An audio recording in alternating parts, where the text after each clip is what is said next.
Hey guys, Steve Moran here. Welcome to another episode of Foresight TV.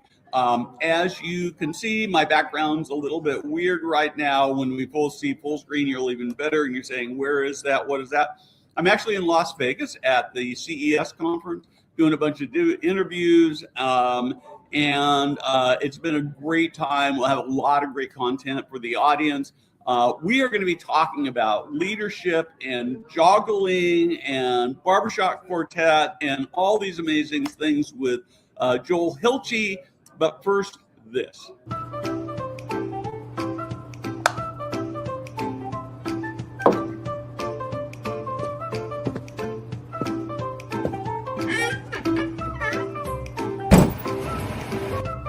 Hey guys, Steve Moran here.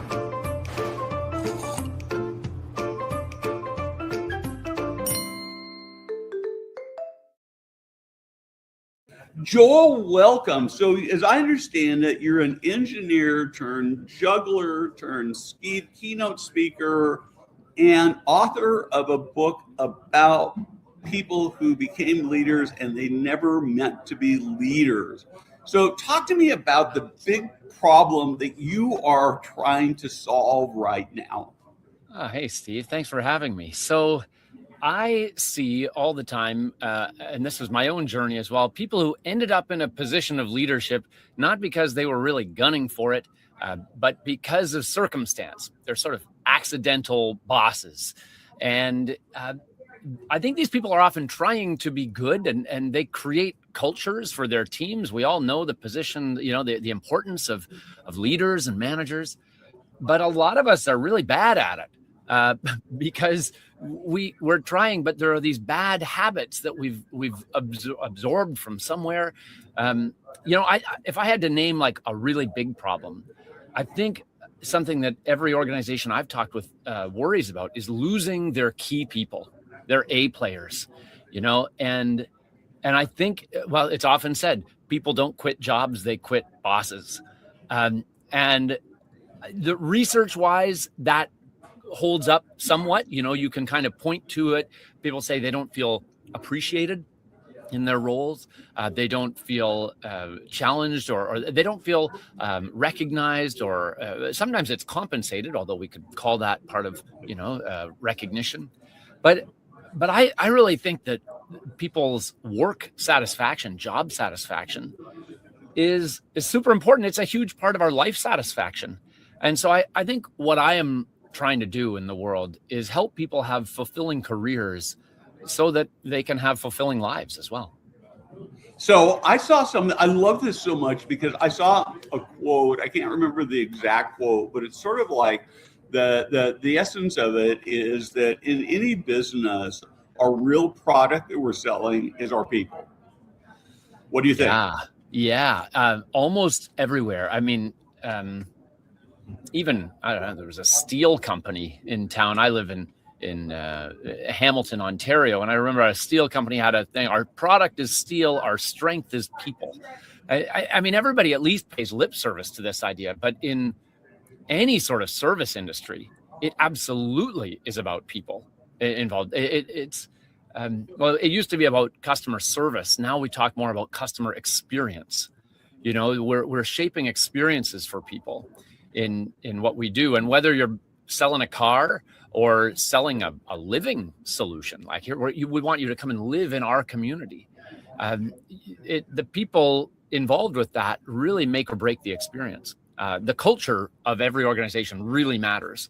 Have you ever been to a spot and you got what you needed technically, but the experience was so bad you vowed never to go back and do that again?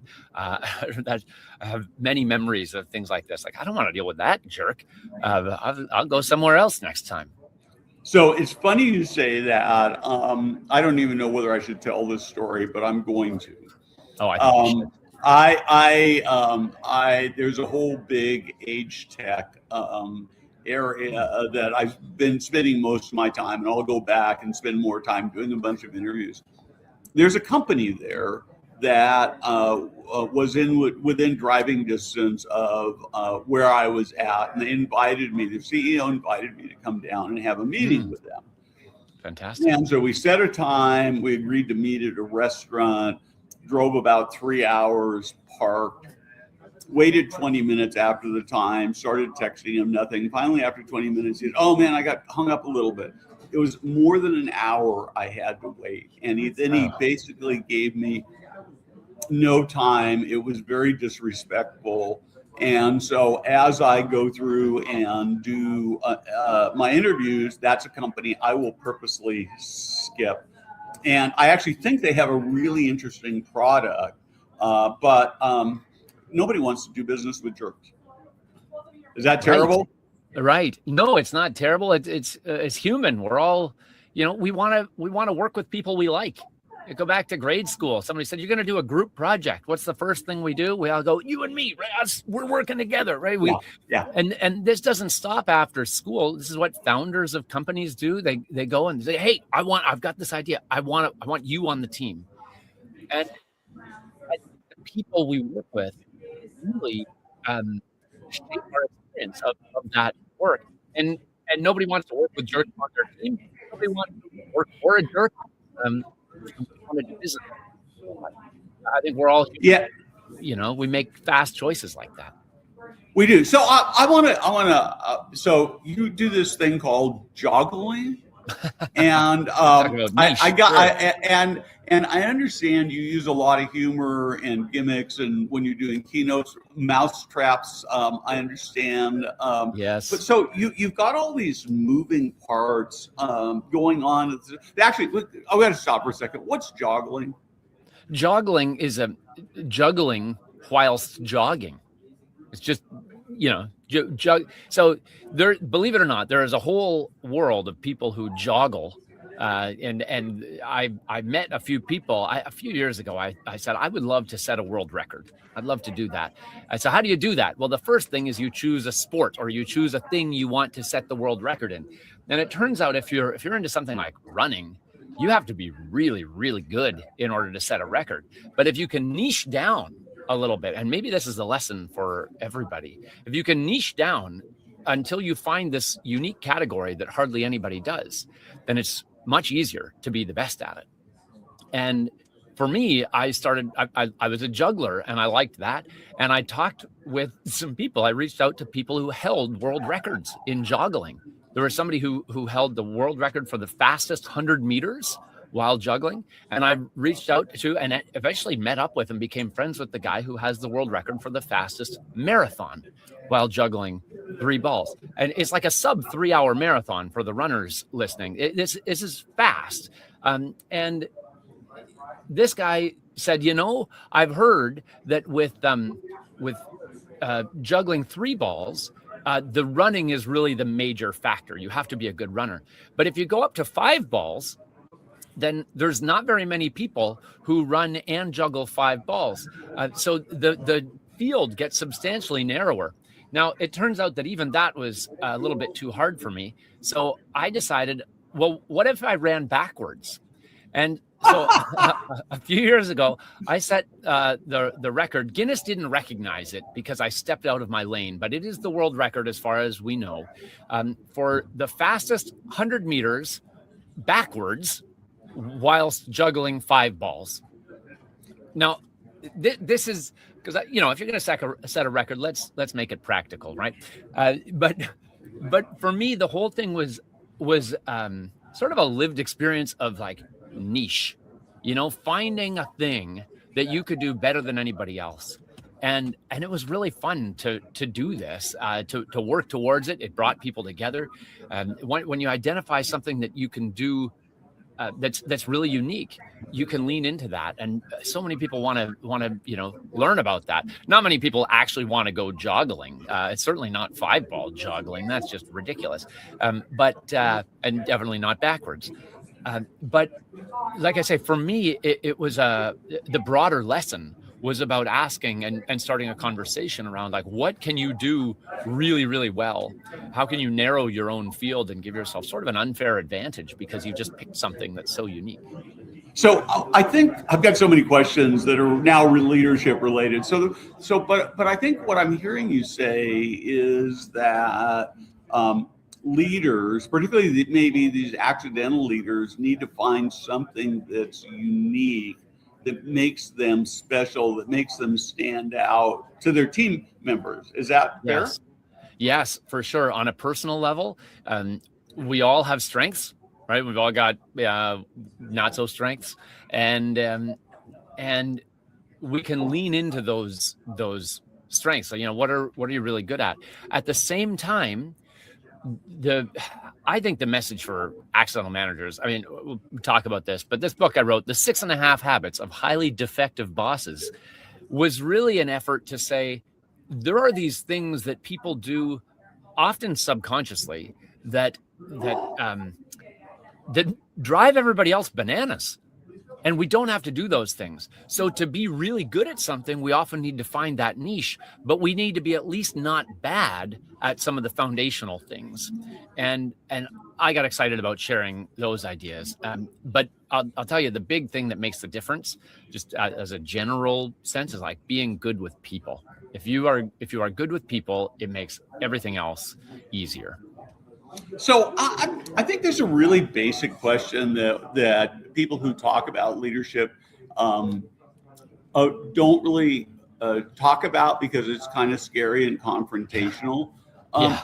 Why are there sucky leaders? I mean, why do leaders stay bad?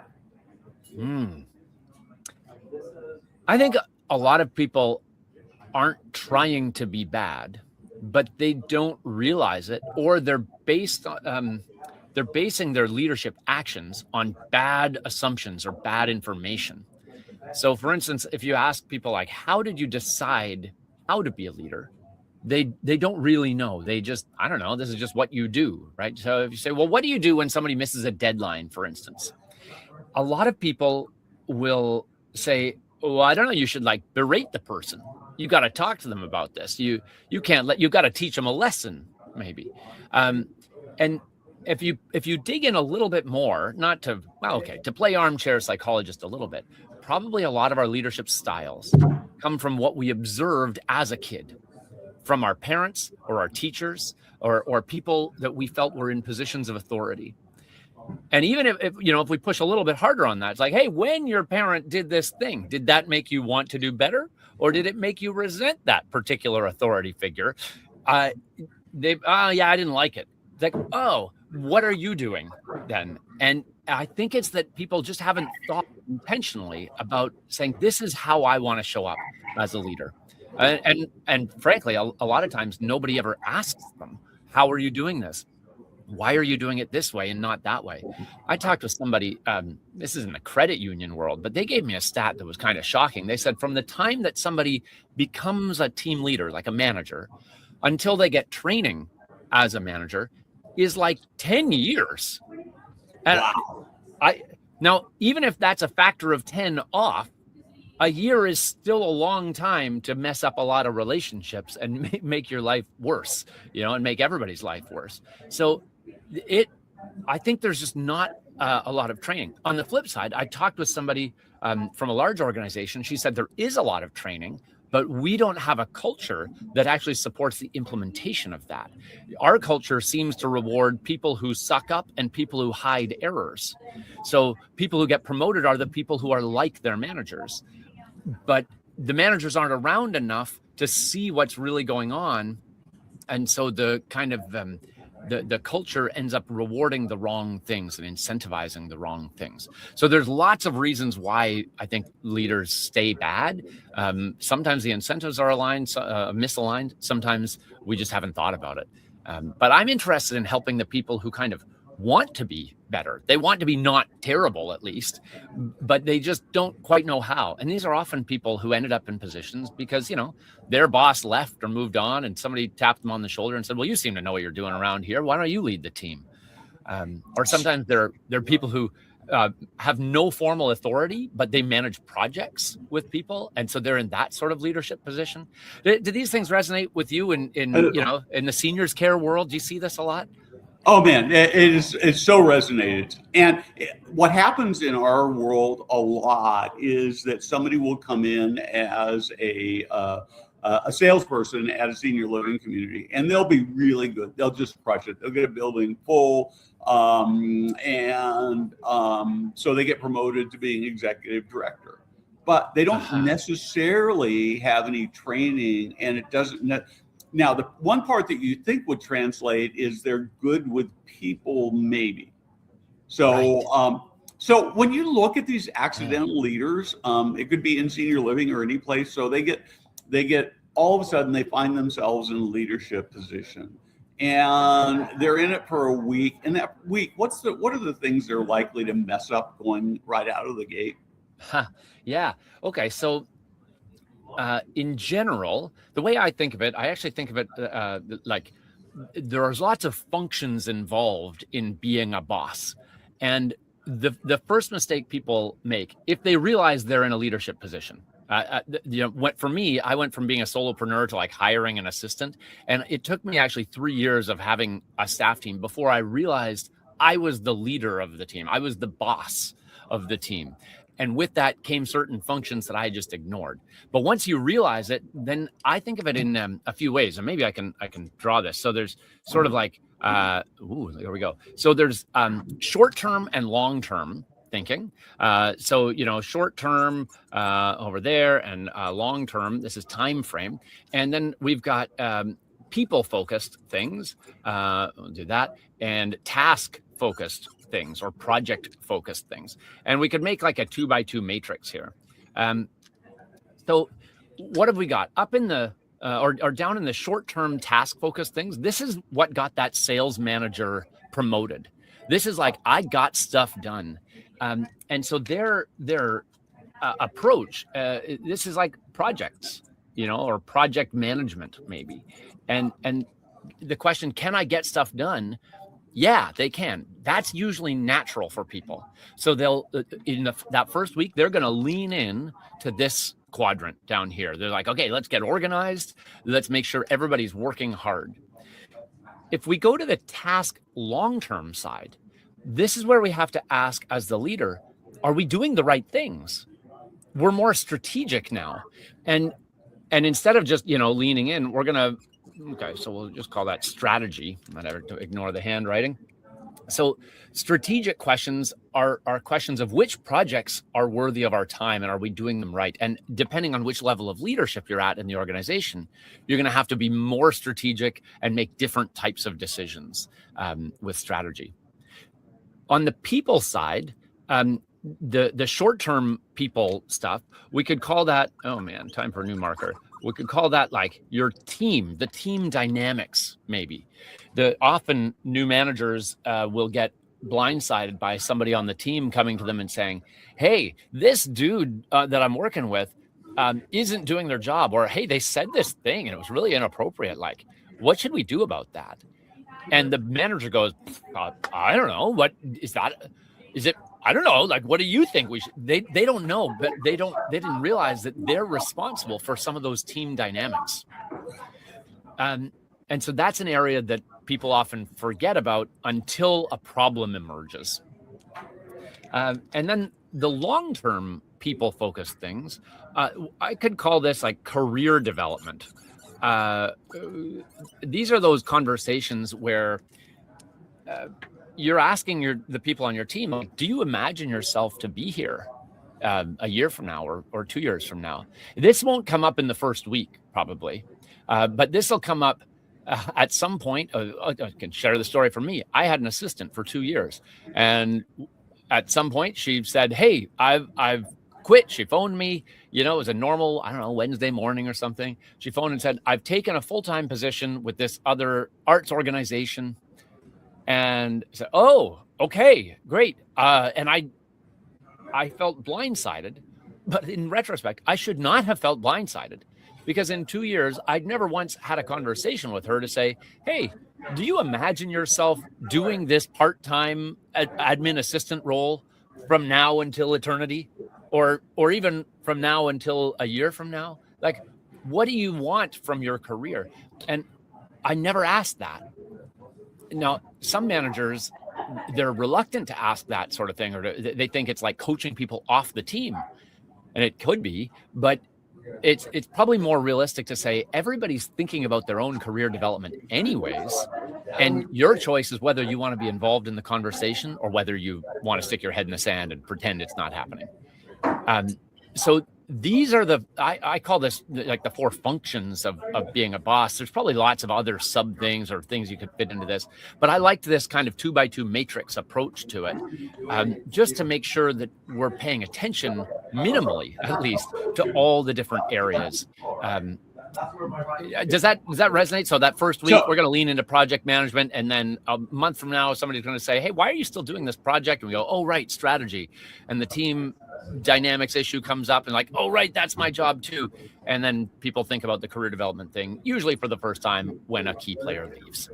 Yeah, so this really resonates with me a lot. And there are a couple of areas. It's interesting as Jada is producing behind the scenes here, and I'm thinking, okay, what am I not doing right with Jada? And there's sort of 2 things that hit me. One that you directly talk about, and the other one that just sort of is floating through my mind about my personal leadership. So the idea of actually sitting down and saying, where do you want to be a year from now or 5 years from now? So Jada is very, very young. She's been with us essentially since she came out of school. And I only want the best for her. I love having her as part of the team, but I also need to be concerned about where she goes from here, right? And so I'm not sure I've done as good a job. Now, the challenge that I have is I think most bosses don't like and don't trust their team members as much. They assume ill will from their bosses. I'm actually the opposite of that. I want to be liked and I want to be nice, but I think that what that means is I don't do as good a job of accountability as I should. Right, Jada? Can you nod on that? Probably that's true. No, she doesn't know. Okay. She's behind the scenes, but I can see her, so we can see her. So what do you think? So I'm going to just throw all that at you and let you respond. Yeah. Okay. So if habit 1 is function forgetting, where we forgot to do the thing, we could run through a bunch of different habits here, but let's talk about feedback in particular, because I also struggle with that. How do you hold people accountable? I'm even reluctant to hold myself accountable. I won't set a target that's clear, because then, I could fail. And maybe if about that was better than, did I make it or did I not? So habit 5 is feedback fumbling. So feedback doesn't have to be bad in general. That's often where these difficult conversations come up. But the way I see feedback fumbling, there's kind of 3 ways to be bad at it. The first way is to not do it at all, to just like not have conversations about this. Maybe you don't think it's important. Maybe you weren't paying attention. I don't know. Maybe some people have this perception that like they should just know how to do their job. Like it's not my job to give them feedback. They should be aware of that. Again, those are probably messages from as a kid, like what we were told to be accountable for or not. Second way to be bad at feedback is to deliver it, but deliver it badly. One place I talked with, it was an HR manager, and she said, "Oh yeah, the annual performance review. We call that the annual slap in the face."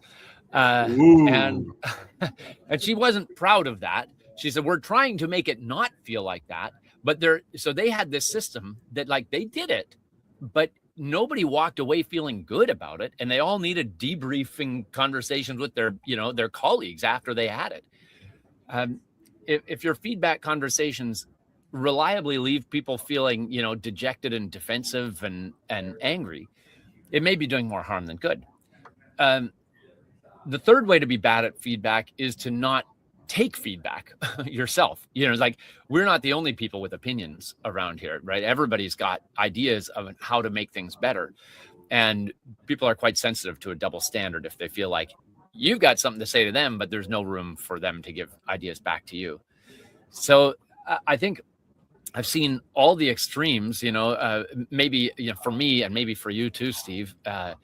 I'm quite good at giving recognition as feedback, but when it comes to like this ball was dropped, I have a harder time with that. That accountability piece. One technique that I can recommend is stay focused on what now, rather than who messed up and exactly what went wrong or how.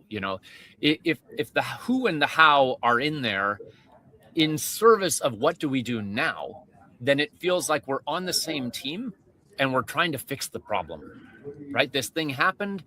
Here's where we're going. In order to get there, what do we do now?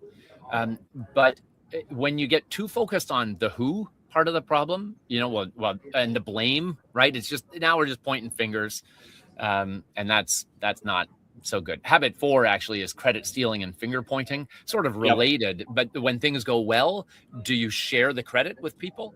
When things go poorly, do you point the finger at other people, or do you accept some of that blame for yourself and take responsibility? And the more bosses kind of own the failures, own their part of the failures, and share the credit when things go well, the more likable they are. It feels so basic, but it's still one of the biggest complaints that people have. My boss steals my idea. He presented his idea at this meeting and didn't even tell him it came from me. We want to feel like we're contributing. And of course, the part of what, as somebody who realized they maybe haven't necessarily been accused of doing that, sometimes, again, coming back to this idea, it's accidental, right? You walk away and you go, I will tell you that my goal is to acknowledge the work that Jada does every time with the live stream, right? And I would say probably 30% I'm done. I go, oh man, I forgot to mention Jada, and I feel terrible about it.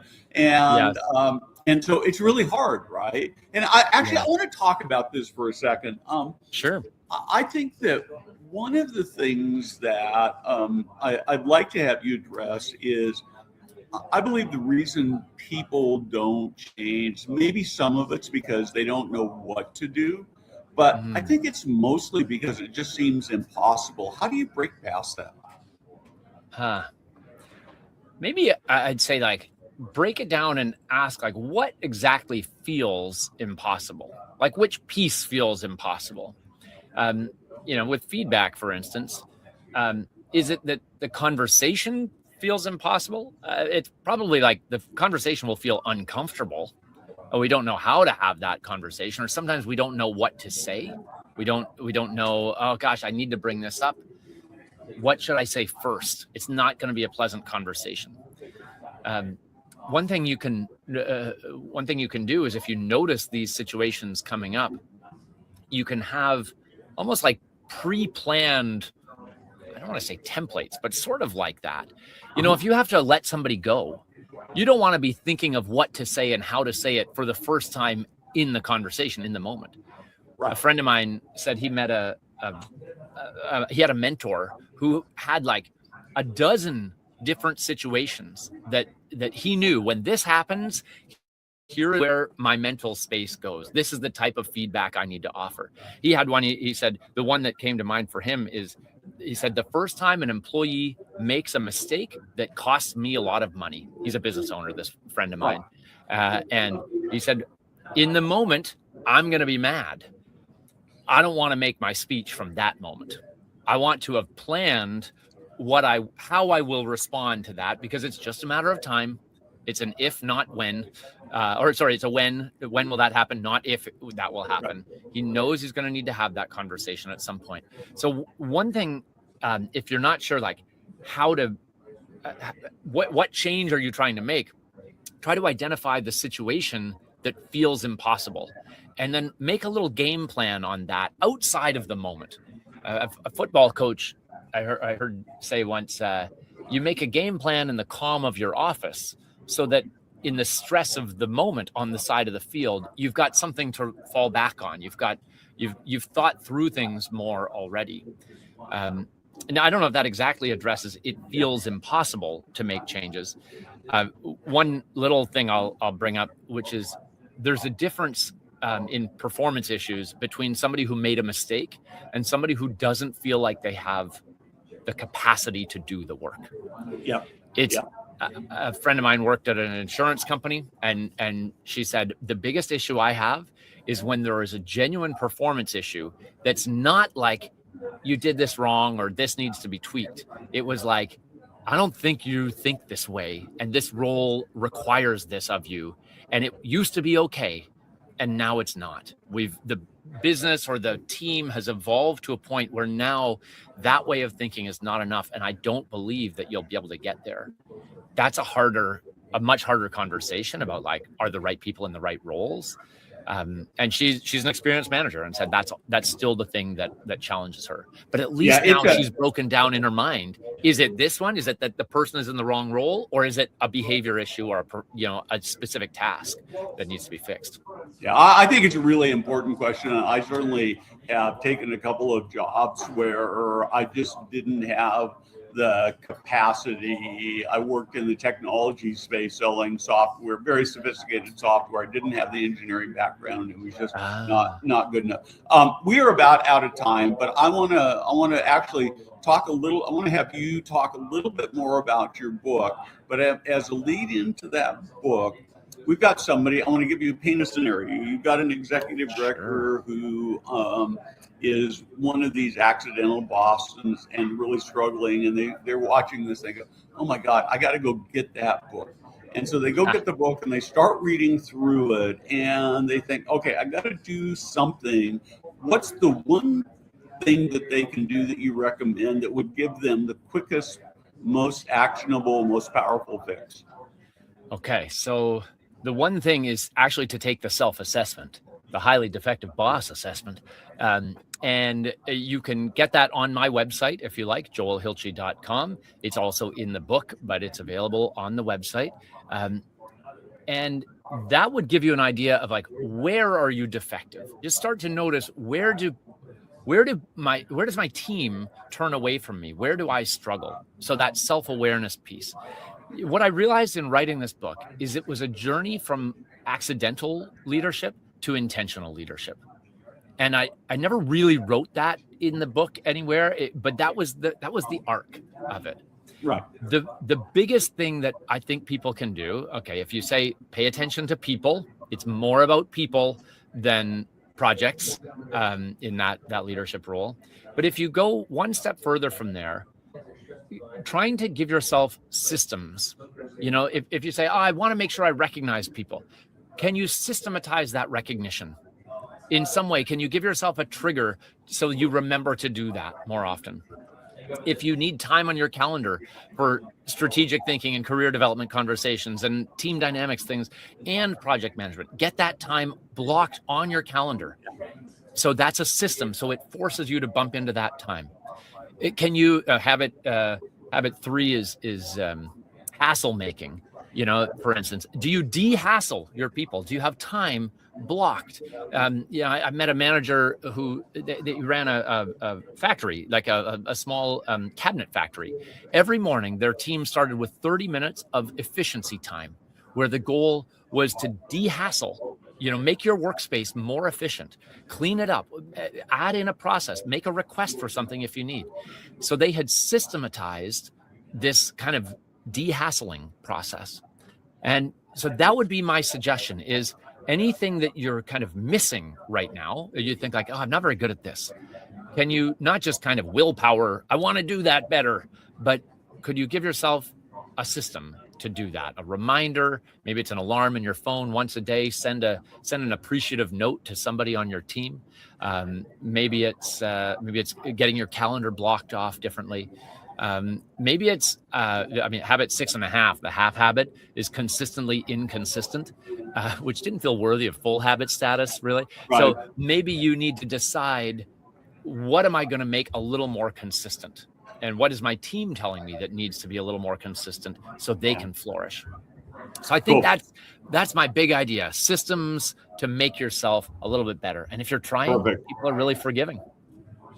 Yeah, that's a great point to end on. Joel, this has been a great conversation. I wish I had more time, because I would love to be able to talk about fun in the workplace, something we didn't really get to. Maybe we can do this again, because let's do it again. I think that fun is one of the most underrated things in the workplace. So thank you again very much. Jada, thank you for producing the background. Joel, hold on for just a minute after we are off the air. It's been great, Steve. Thanks so much for having me.